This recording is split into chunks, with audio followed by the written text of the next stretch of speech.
Hello, welcome to this session on the Classics Admissions Test. My name is Arlene Holmes Henderson and I'm a Research Fellow in Classics Education in the Faculty of Classics. In this session, I'll talk a bit about the Classics Admissions Test, who is required to sit it, what it involves, and how you can prepare for it.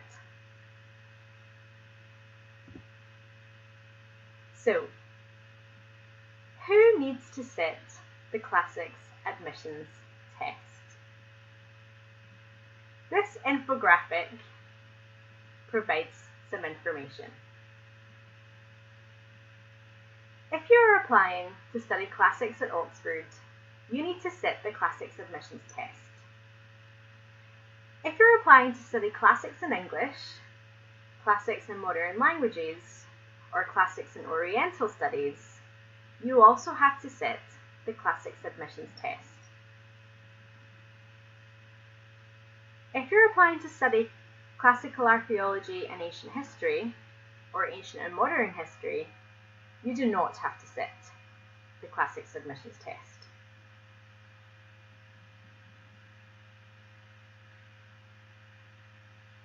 If you're applying to study Classical Archaeology and Ancient History, the great news for you is that you also do not have to sit any other test. If you're applying to study Ancient and Modern History, you do have to sit another test, and that is the History Aptitude Test. And the Faculty of History can give you more information about that test. If you are applying to study Classics and a joint school, that is English, Modern Languages and Oriental Studies, you will have to sit another test. So English Literature Admissions Test, Modern Languages Admissions Test, and the Oriental Languages Aptitude Test. And those other faculties can provide more information about those additional tests that you will have to sit.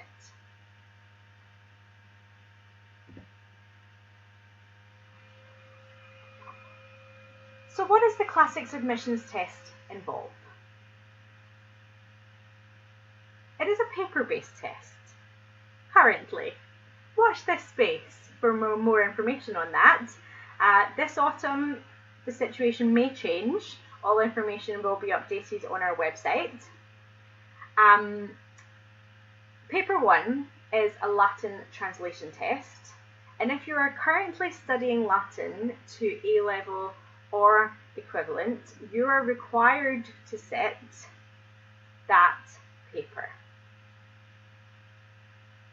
Paper 2 is the Greek translation test, and if you are currently studying Greek to A-level or equivalent, you are required to sit that paper. And if you are not currently studying Latin or Greek, but you are applying to study Classics or Classics in a joint school at Oxford, then you are required to sit paper 3, and that is the Classics Language Aptitude Test.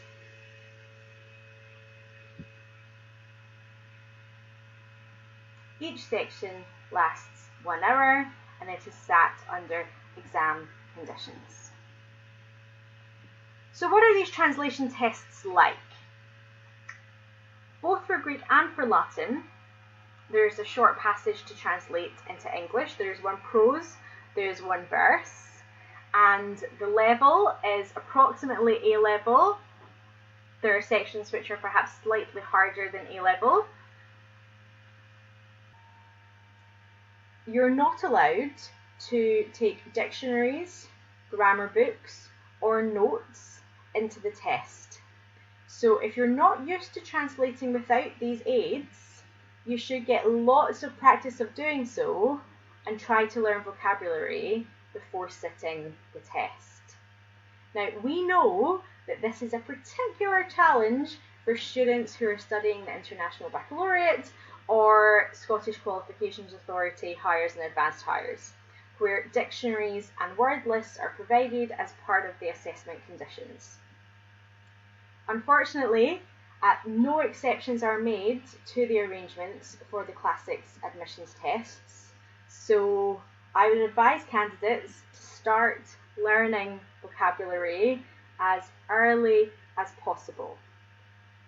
The GCSE and the AS level defined vocabulary lists are very good starting points.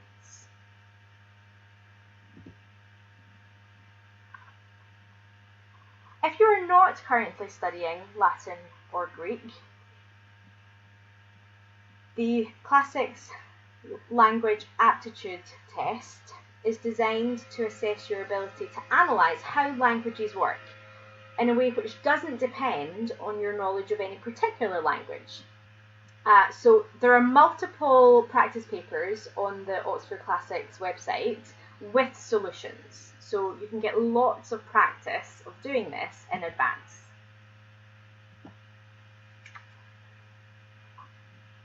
So I can imagine you asking this question, why do I have to take a test? I've already done GCSEs. You may also have done AS levels. Why do I need to do another test? The reality is that most applicants to Oxford University have got great personal statements, excellent teacher references, and they're also predicted really strong A-level or equivalent grades.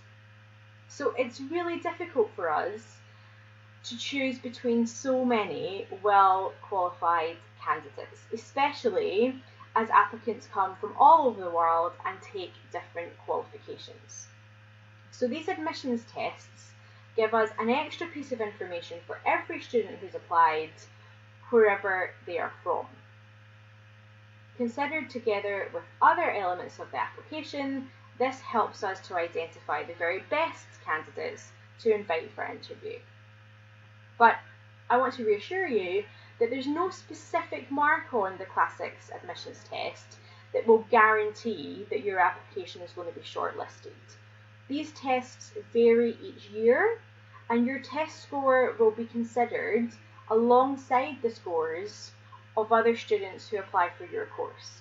So please don't worry that your performance in the Classics admissions test will make or break your invitation to interview. It won't. It's just another piece of the admissions jigsaw. So this is a really key question. How do I register for the Classics admissions test? The tests are administered by the Cambridge Assessment Admissions Testing, and registration is not automatic. So just by completing your UCAS application and listing Oxford as one of your choices does not automatically register you for the Classics admissions test. You have to register through an authorised test centre. For most UK-based candidates, this will be your own school or college, but it can also be through an open test centre. When you register, you must provide the test centre with the following information: your name, your gender, your date of birth, your UCAS number, you'll get that from your UCAS application, the name of the university, that's Oxford, the course and the course code, and that will vary depending on whether it's Classics or Classics in a joint school, and any details of any access arrangements. And this is really important, okay? So if you have a request, for example, for a modified question paper, that has to be submitted to the test centre by the 30th of September. You must register for the Classics admissions test by the 15th of October. That's the same date that you must submit your UCAS form in order to apply to Oxford. So you're strongly advised to begin making arrangements for registration as soon as possible. So, what if your school cannot become a test centre? You can find your nearest test centre via the Cambridge Assessment Admissions Testing website. Your school might want to look into becoming a test centre Registration for that process begins on the 1st of September. And as I mentioned, you need to have your proof of entry. You get an entry number for the CAT, the Classics Admissions Test. You need to have that proof of entry number by 6 p.m. on the 15th of October. If you can't find a test centre within reasonable travelling distance of your hometown, you're advised to contact the support team at the Cambridge Assessment Admissions Testing, and they will advise you what to do. So, when do I take the test? Okay, the Classics Admissions Tests are taken on specific dates each year. They are usually the first Wednesday in November. So in 2020, the Classics Admissions Tests will be taken on Wednesday the 4th of November. In 2021, they'll be taken on Wednesday the 3rd of November. And if you're planning really far ahead, in 2022, they are set for Wednesday the 2nd of November.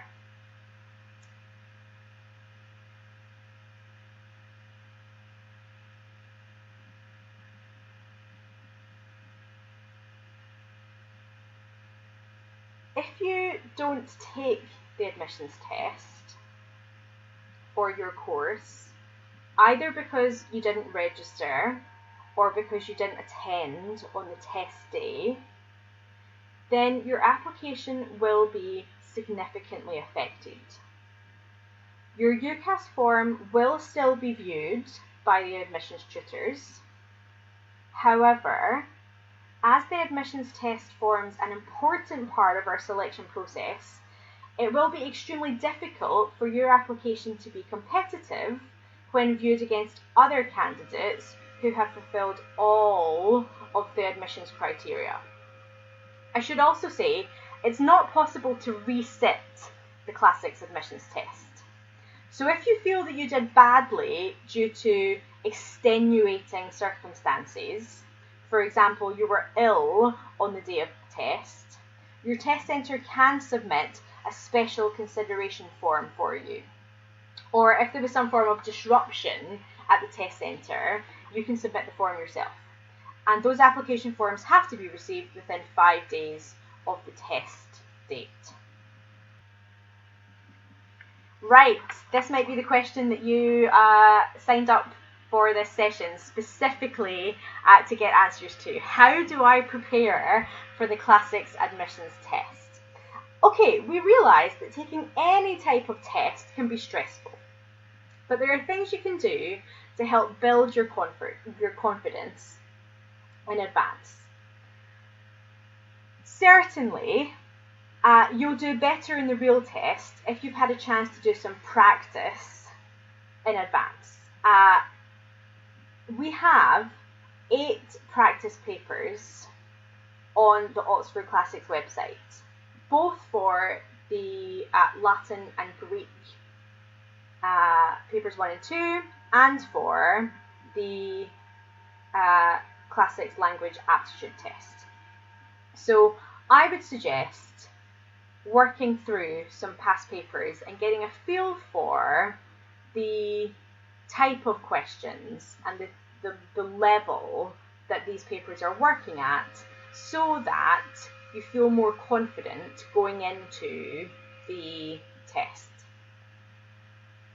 I also think it would be a really good idea to do at least one of these under timed conditions, so that you have a sense of how much time you should spend on each part, so that you've got the pacing right.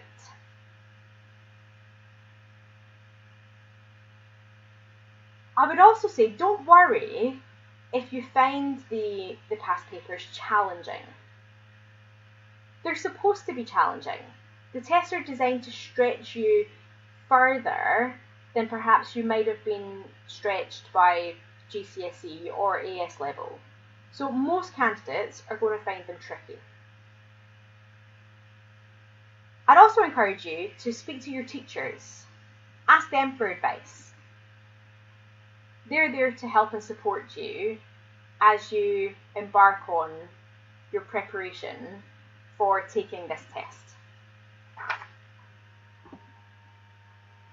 And finally, I'd like to say we're really delighted that you're considering applying to Oxford to study classics. I'd encourage you to look at these tests as your opportunity to show us how much you know. Good luck!